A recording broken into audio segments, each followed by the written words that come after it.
Today, Paddington Station plays host to a handful of standardized designs.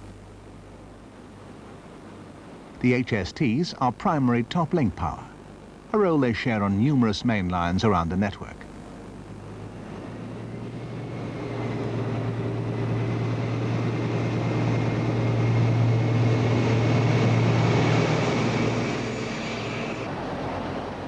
The ubiquitous Class 47s are the main diesel-electric design on the few remaining locomotive haul duties throughout the country.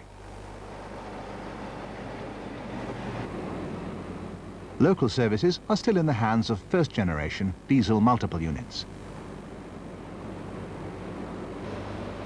Indeed, none of these classes can claim any particular uniqueness to the Western region. Each have operated at various times throughout the country. This standardization is new to the Western. Up until the 1960s, the region possessed a unique range of motive power classes, both steam and diesel.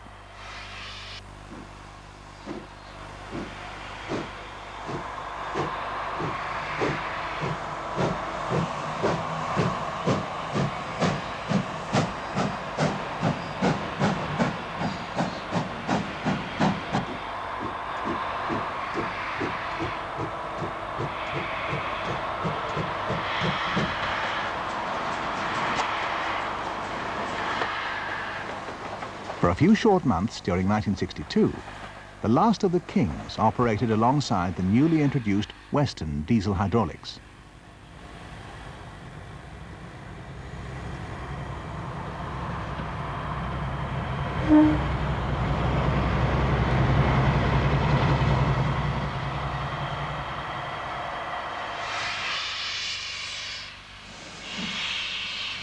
In this, the first of a series of programs, we'll look back at various aspects of steam on this remarkably varied region.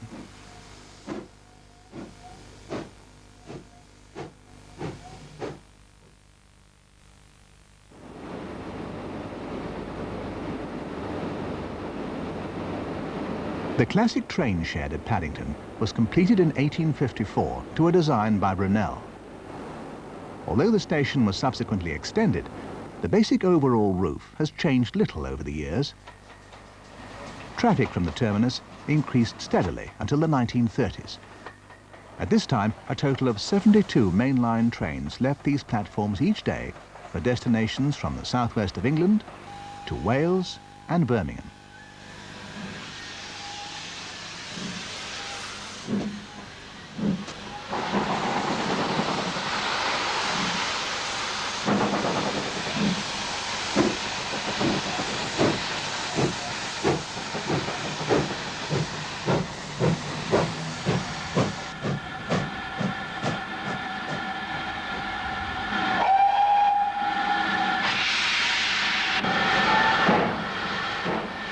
Almost 30 years later, these designs were still at work at the terminus.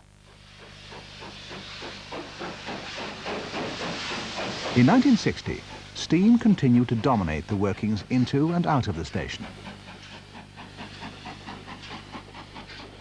10 of these condensing 9700 tanks were built for work in the tunnels of the Metropolitan Railway. They were shedded at Old Oak and also worked empty coaching stock to and from the station.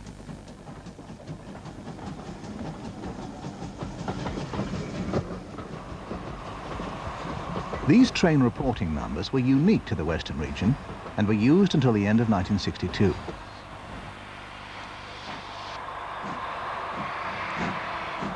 Foy Castle was one of the last of this classic Great Western design, entering service just after nationalisation.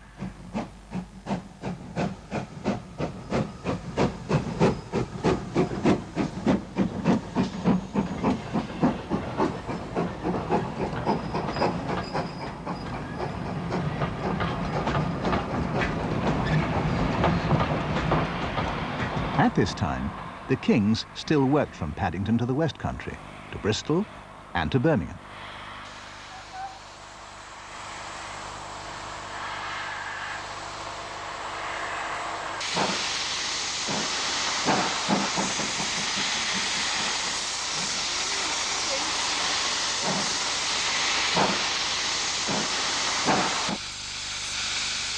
The class was the largest of the Great Western designs.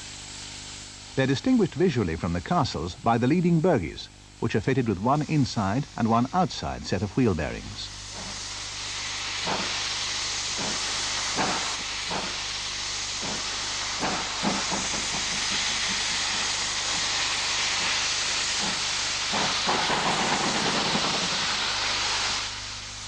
The 8400s were one of the last designs of pannier tank, built well into the 1950s. As a result, they had very short lives, in some cases less than 10 years.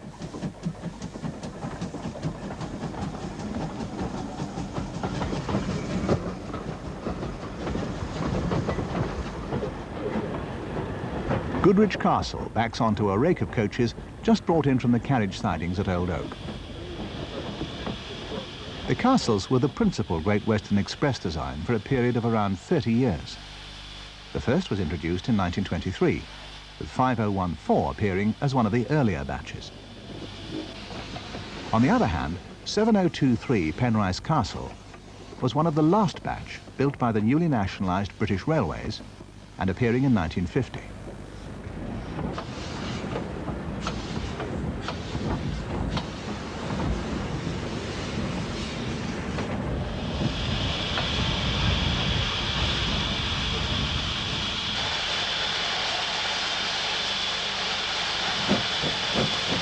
(7023) is departing on a Hereford-bound train.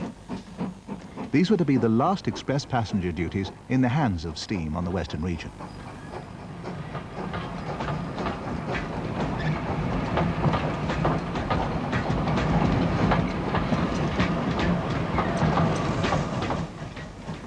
The 1500 class was a Great Western design of pannier introduced in 1949.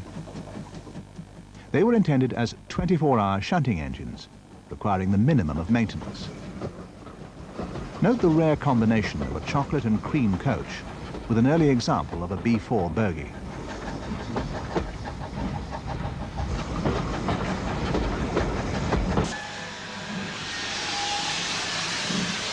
Sudeley Castle is working the 1115 to Hereford.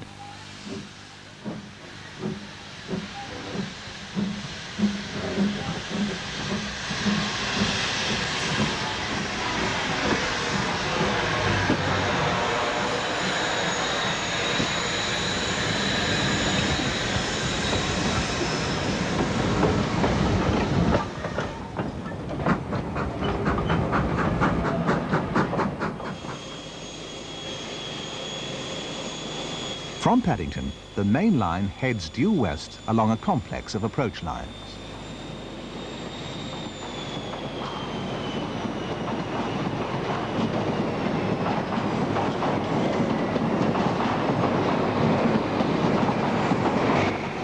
For a short distance, the Metropolitan tracks run to the north of the main line before crossing under and heading south at Subway Junction. Westbourne Park is situated near this junction and provided an ideal vantage point to view steam working to and from Old Oak Common, as well as on the main line itself. At this time, the Kings were in their last year of operation. The last were to be withdrawn at the end of the 1962 timetable.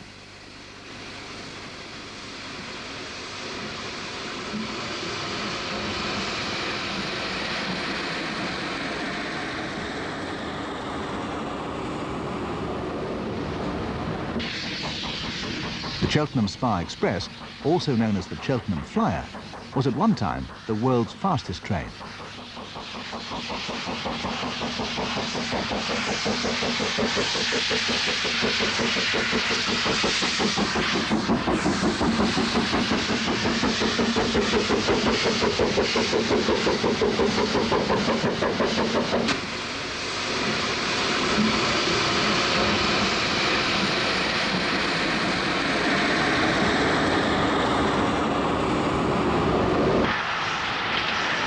The Western diesel hydraulics had only just entered service.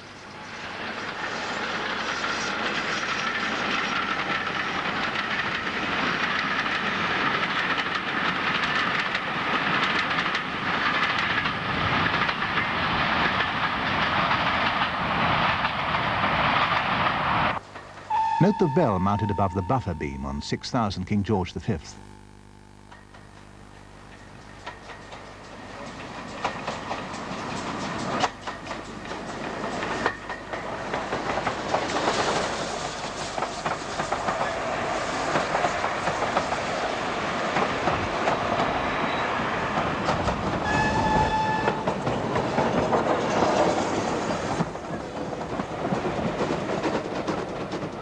This 1500 tank is employed on carriage pilot duties to and from Old Oak. Incidentally, one of this class is now preserved on the Severn Valley Railway.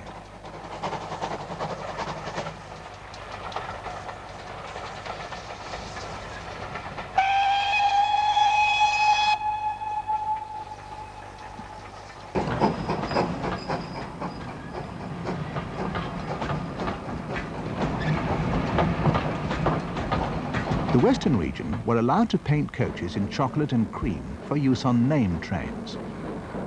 To allow the extensive use of such a colour scheme, the Western merely produced a vast number of named express workings.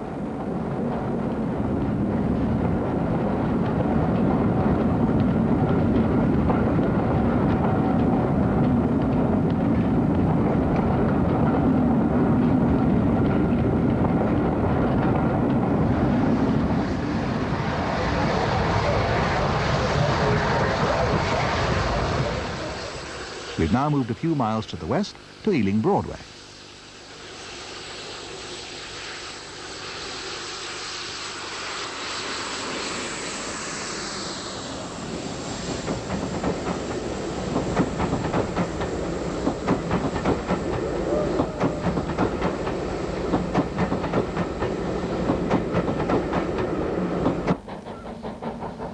Castle Class 5066 was renamed Sir Felix Pole in 1956. Note the flat-sided Hawksworth tender.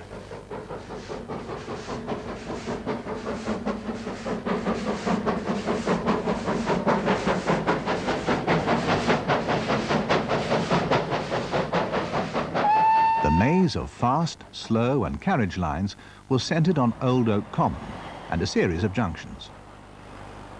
Here, the freight link through Kensington Olympia crosses, while spurs connect the former Great Western Line to North Pole Junction.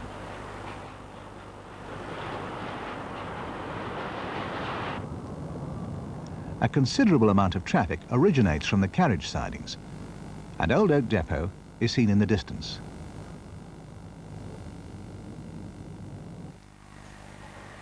The location has changed little since the days of steam. Then, as now, a vast number of light engine and empty carriage movements use the lines into the yards and depot.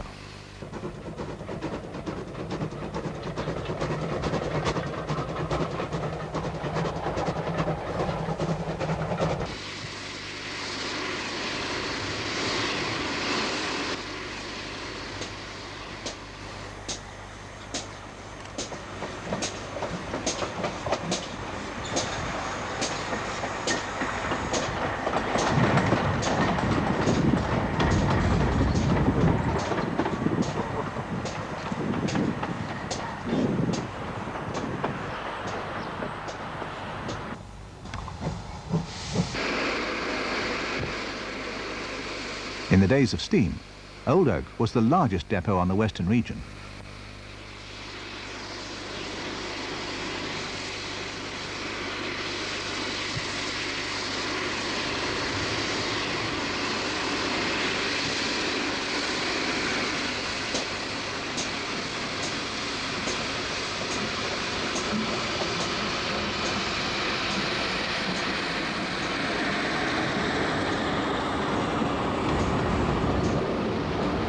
The steam shed was situated near to the Western Main Line to Paddington and was bordered on its northern side by the Grand Union Canal.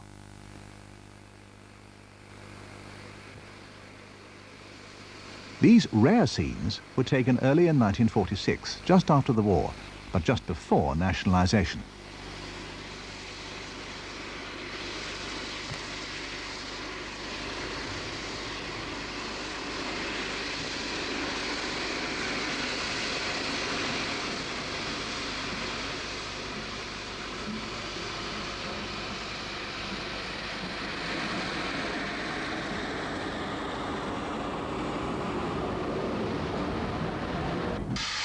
County number 1011 had entered service in January 1946, but had not yet been named.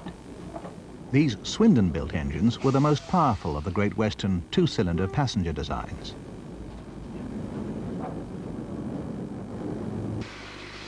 An ex-works castle stands in front of a pair of Churchward's mixed-traffic 280s.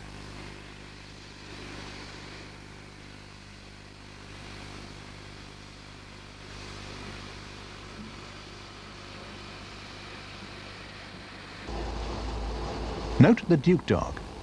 These were closely associated with the Cambrian lines, although this example was probably allocated to Didcot shed.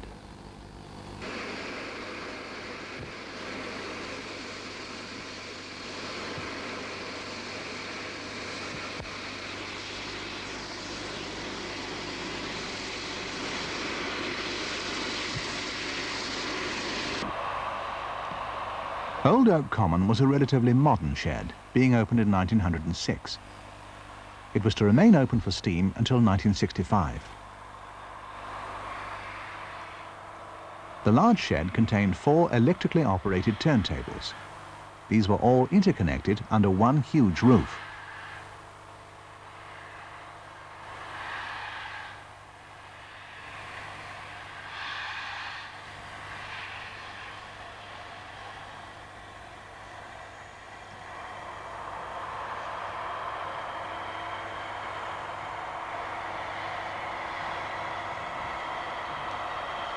The workshops alongside undertook heavy repairs.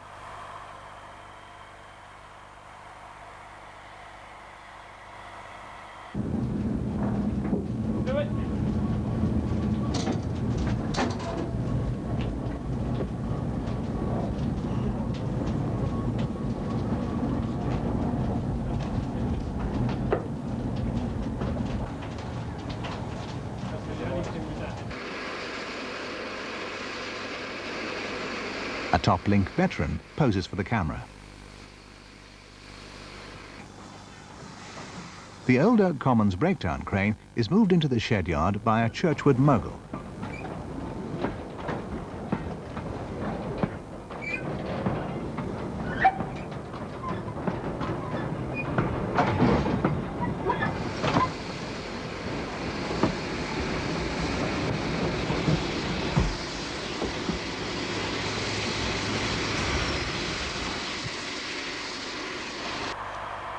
These young train spotters are now in their mid-50s.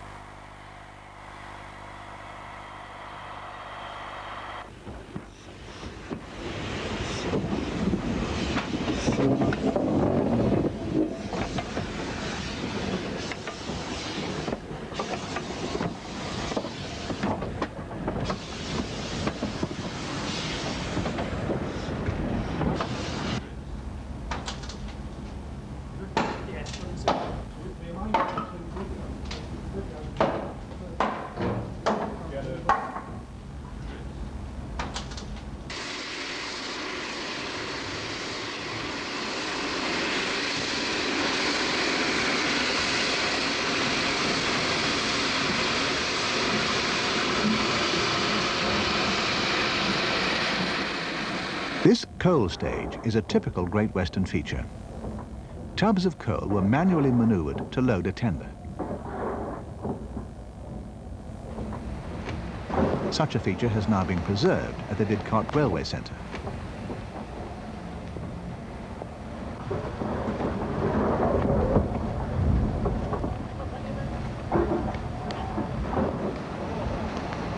These frequently filthy jobs associated with steam are part of a way of life that's now disappeared.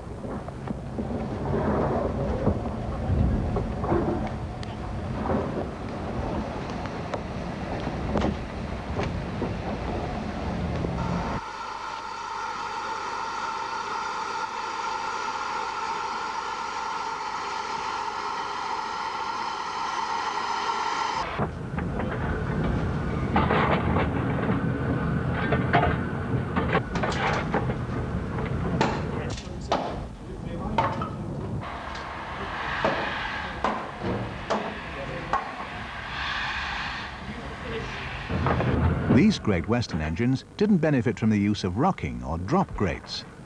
As a result, clinker had to be cleared out manually through the firebox door.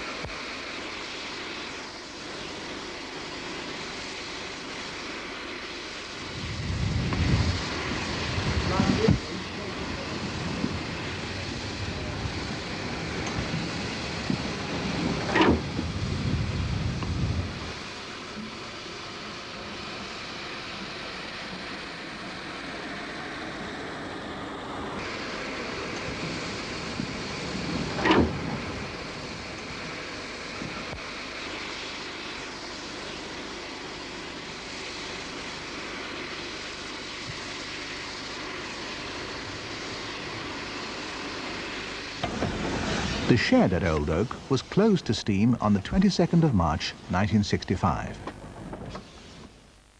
The shed housing the turntables was demolished and a diesel depot built over the site. One of these turntables was in fact retained, although it's now open to the skies and free from the steam and smoke of 30 years ago.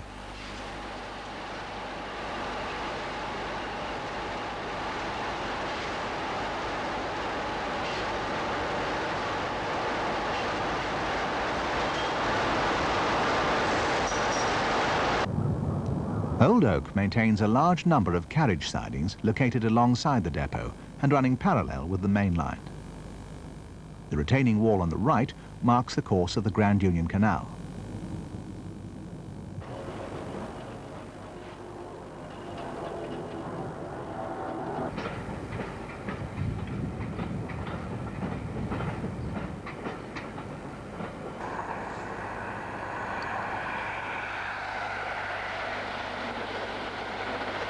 From Old Oak, the former Great Western Main Line heads west towards Reading. This section follows the Thames Valley through Maidenhead, Slough and Twyford. This line was claimed by Brunel, the Great Western's chief engineer, to be the finest work in England.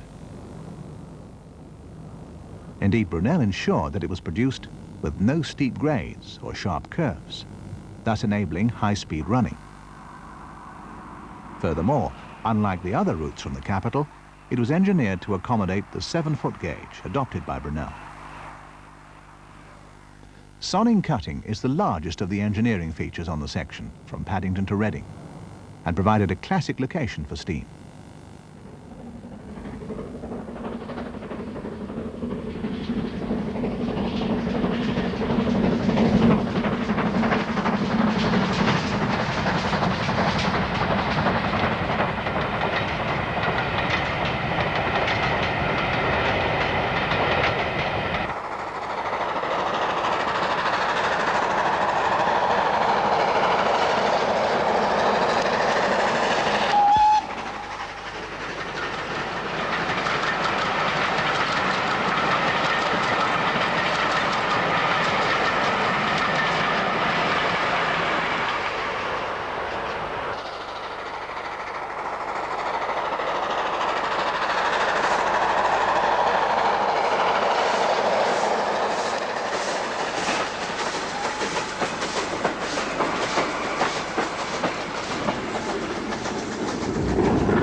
Although the line has been re-signalled and the track layouts rationalised, many of the wayside stations remain in a fine state of preservation.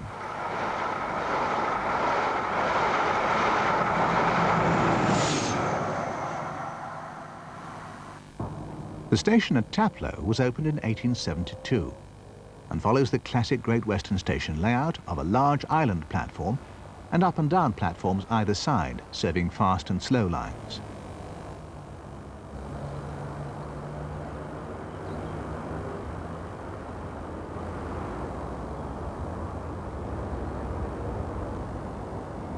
The covered footbridge is another Great Western feature and dates from 1884. Birmingham, in contrast, consists of one island platform serving only the slow lines. Although this section of line was opened in 1838, many of these stations date from the late 1900s, when the route was quadrupled.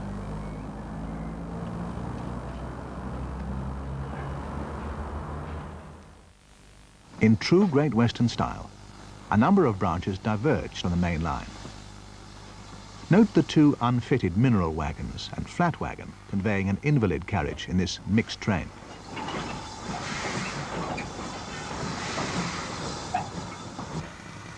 A classic combination of an auto coach and 1400 tank heads away from the junction towards Marlow.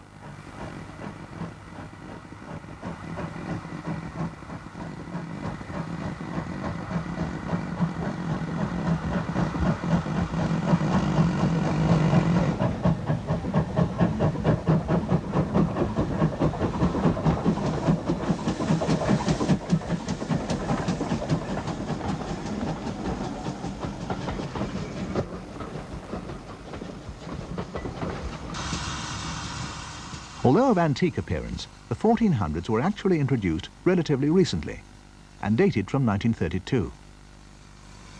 Their general size and arrangement is, however, in direct descent from the 517 class of the 1860s. Maidenhead was the junction for both the Marlow and High Wycombe services.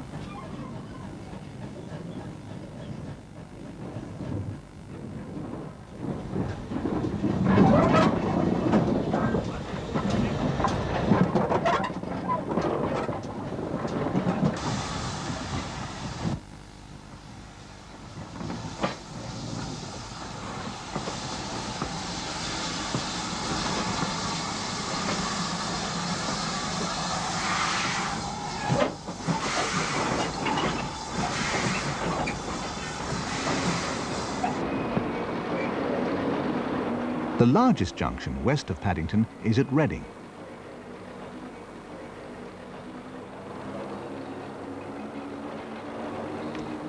This large station is at the point where the former Great Western routes to Bristol and the west of England via Newbury diverge.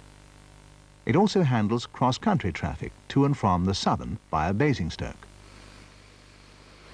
We now go back to this busy location during the last years of steam.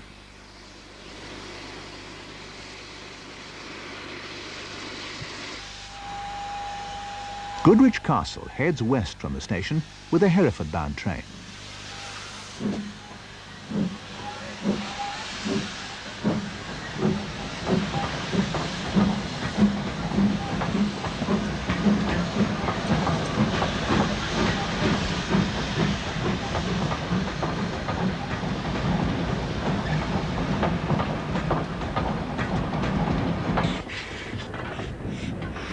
The Manners were the smallest of the Great Western two-cylinder 460s.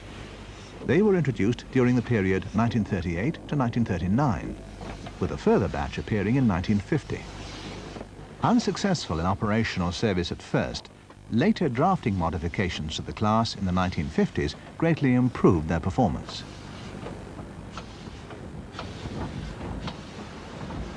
They were mostly associated with the Cambrian lines and were rare performers in the London area, with the nearest being allocated at Tyseley.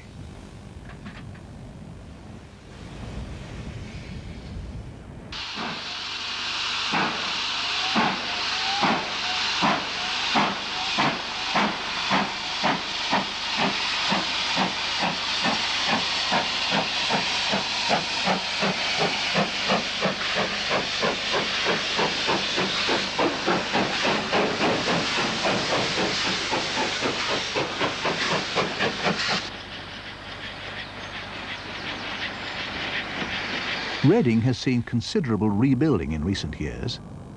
Despite this, the station is still very similar to the layout during the last years of steam.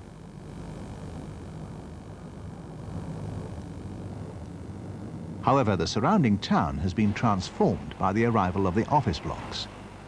Today, these structures dominate Brunel's main line of the 1840s.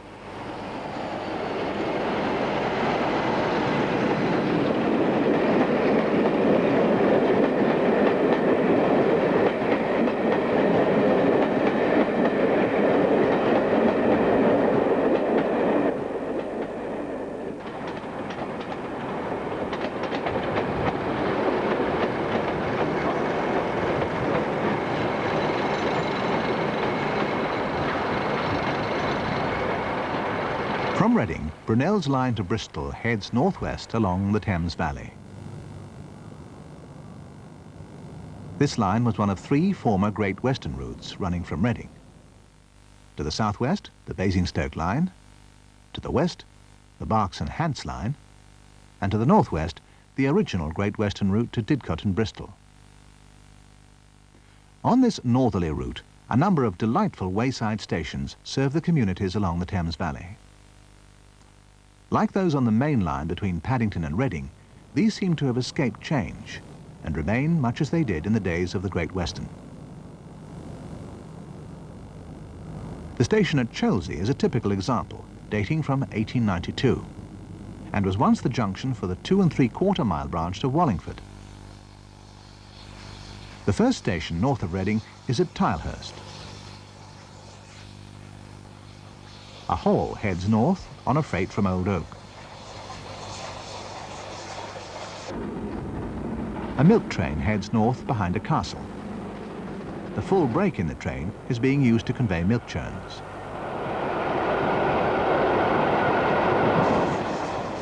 Note the pallet van behind the locomotive. This unsuccessful design of wagon was very short-lived in service.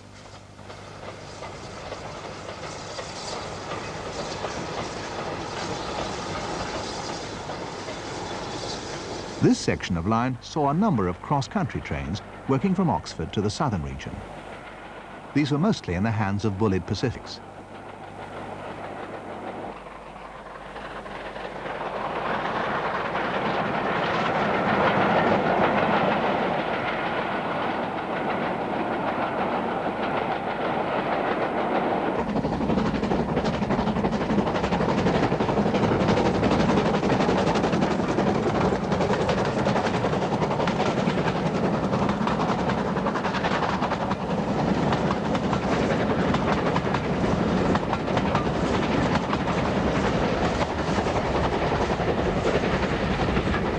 We've now moved to the next station north of Tilehurst, at Pangbourne.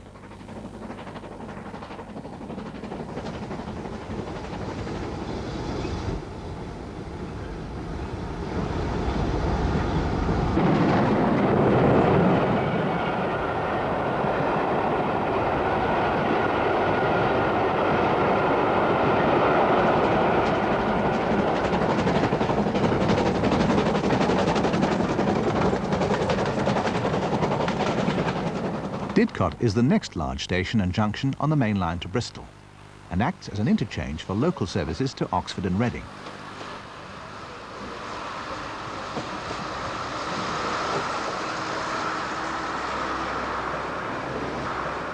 We'll now go back to Didcot of 30 years ago.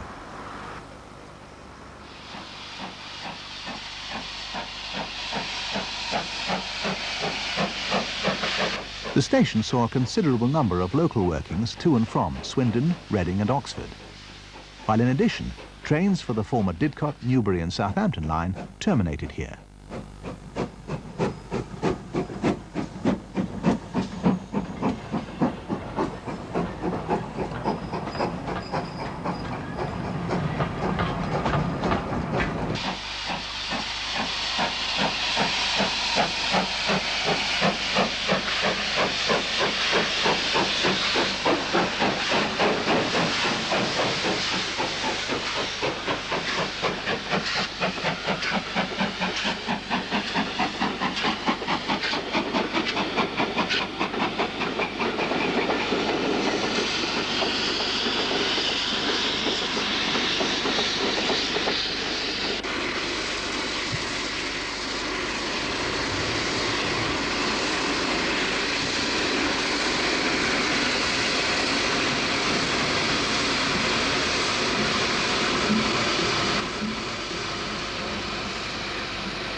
The station is bypassed on its east side by the direct line to Oxford.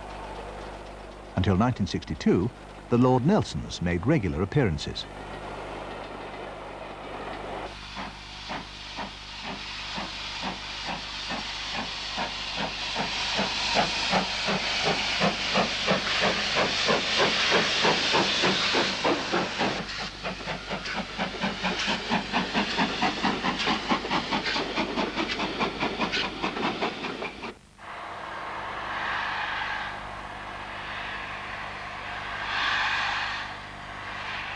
Old Oak Common was the main shed of a number of sub-sheds located on the line through Reading to Didcot and Oxford.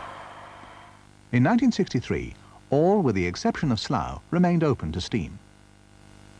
While that at Old Oak was demolished to make way for a diesel depot, the shed at Southall remained intact and in use as a stabling point for diesel multiple units until the late 1980s.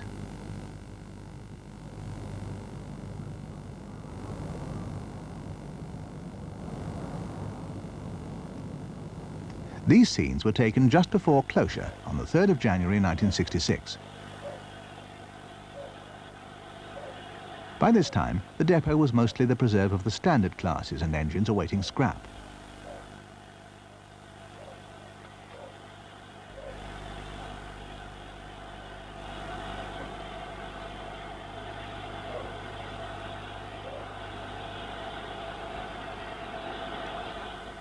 The shed was situated at the point where the Brentford branch diverged to the southeast, with the yards and buildings alongside the Paddington main line.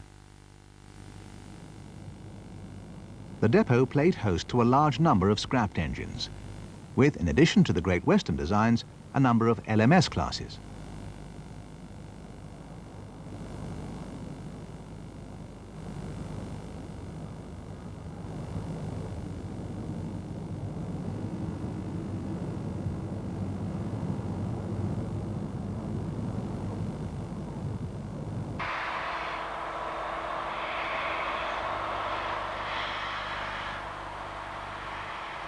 Three years before, the shed had an active allocation of former GWR power, although Clun Castle was a visitor from Old Oak Common.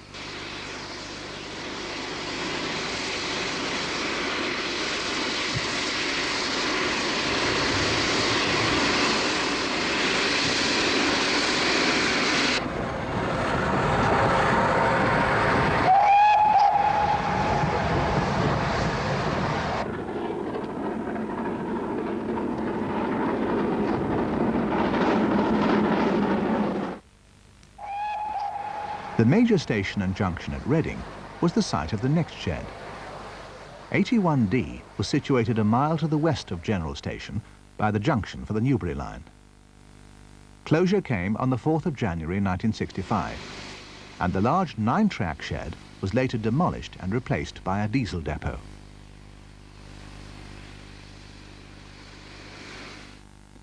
The next shed north of Reading was at Didcot, again situated within a number of junctions, in this case the Oxford and Reading lines.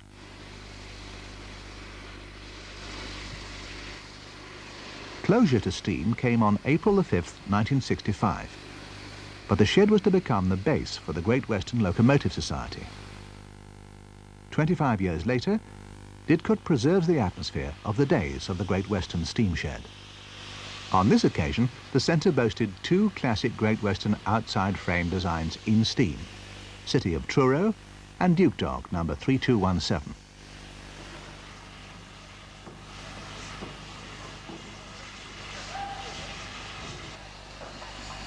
The depot was officially reopened in March 1982 as part of the 21st anniversary of the Great Western Society.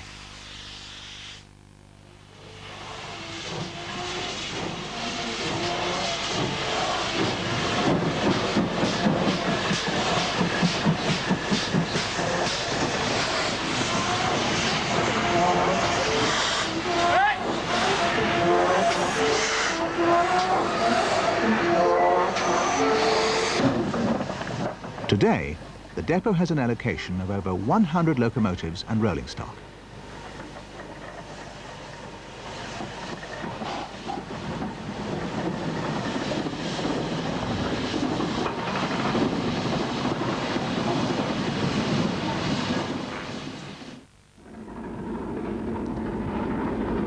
Two sheds on the Western Main Line from Paddington were to remain open until January 1966. One was Southall, the other Oxford.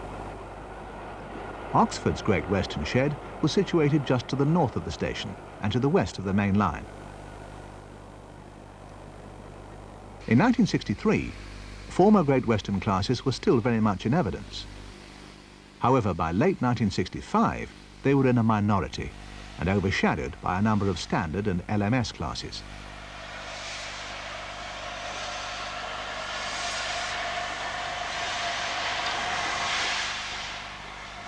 By the time these scenes were taken on the 22nd of December 1965, steam on the Western region was in its last days.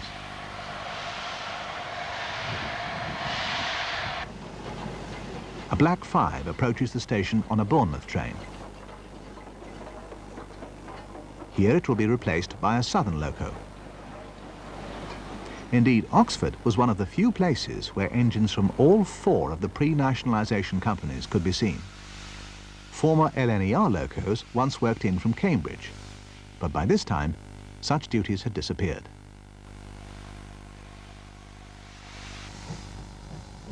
A filthy haul heads south for Reading.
With the closure of Oxford Shed on the 3rd of January 1966, steam operation on the Western main lines from Paddington finally came to an end.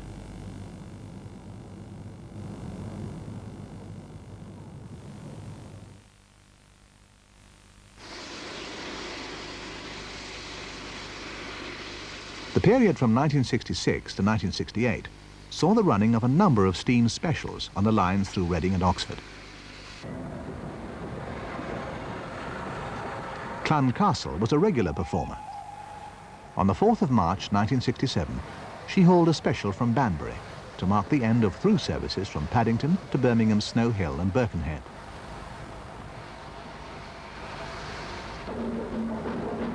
She's seen here departing Banbury on the first leg of the journey to Snow Hill.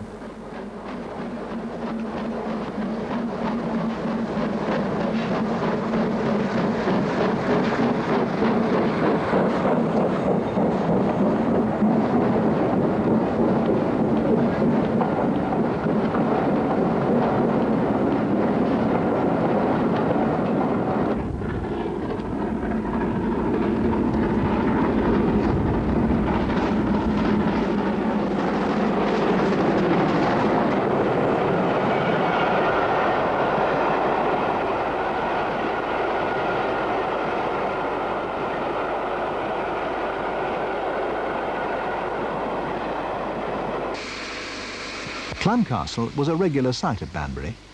Indeed, this location was to retain an allocation of steam well into 1966.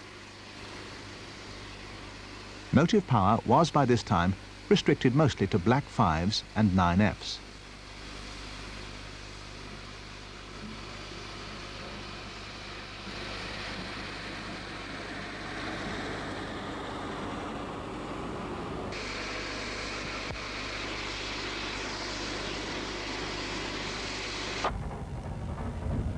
Another regular performer at this time was Pendennis Castle. She also made a return trip to Birkenhead on March the 4th, 1967, to mark the end of through services.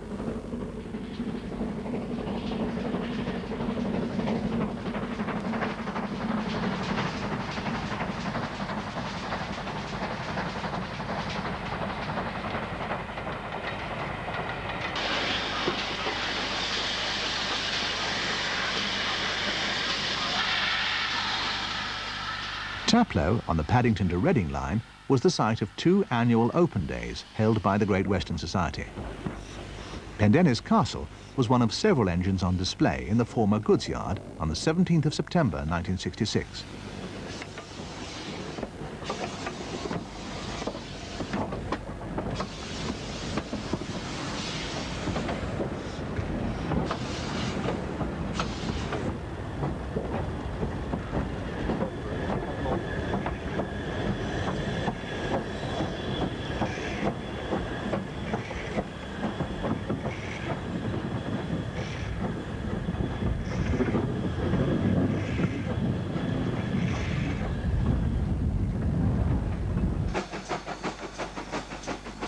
In conjunction with this event, Cookham Manor ran a special train from Birmingham New Street.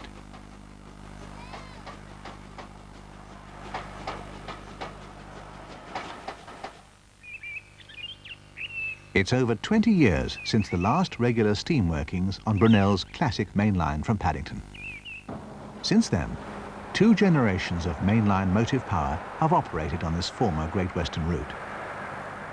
The diesel hydraulics were to work alongside steam for a few short years. Their preeminence was, however, to be short-lived. By the 1970s, they'd mostly been replaced by more conventional diesel designs. Today, the HSTs dominate the mainline services out of Paddington, a role once in the hands of the kings and castles. Interestingly, one aspect of the motive power scene has seen little change. The DMU fleet, which first appeared in the late 1950s, still operates local and suburban services. It was this same generation of units which worked alongside the classic designs from the Great Western, which once plied their way west from Paddington.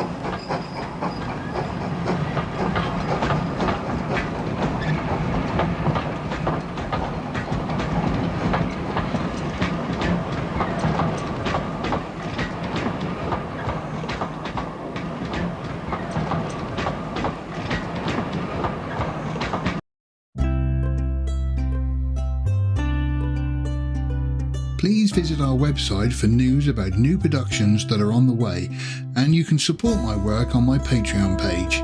Thank you.